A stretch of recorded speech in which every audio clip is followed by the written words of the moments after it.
өглөө хотоос гараад өдөр Бээжин дээр очиж ажиллаа амжуулж чад одоо 19 цаг буюу оройн 7 цаг болж байна. Хоттой ирсэн машинаа хад гэрчлэгөө ярьж байна. За одоо ингээд өглөөний 7 цаг болж байна.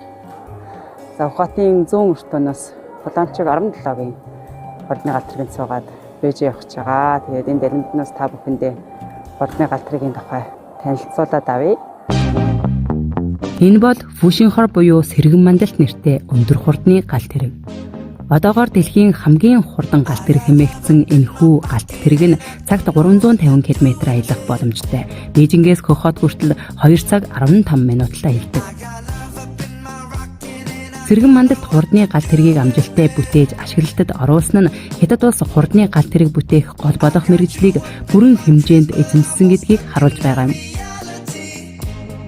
2020 оны сүүлийн байдлаар бүх хотын хэмжээнд ашиглалтад орсон төмөр замын нийт урт нь 146 мянган км-т хүрсэн бол хурдны төмөр замын нийт урт нь ойролцоогоор 40 мянган км-т хүрсэн нь дэлхийд тэргүүлсэн байна.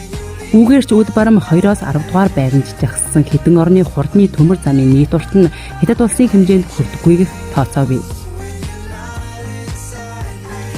Хятад улс нь зөвхөн төмөр замын уртын хэмжээгээр төдийгүй тус салбарт нэвтрүүлж буй шинэ технологиудаараа цамгүй амжилтад хүрсэн юм.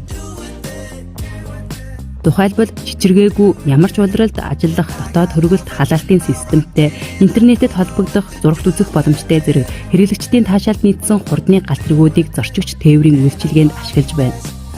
Үүнээс гадна хурдны галт тэргээр зорчих тасалбарын үн дэлхийн бусад улсаас хамгийн хямдд тооцогддог аж.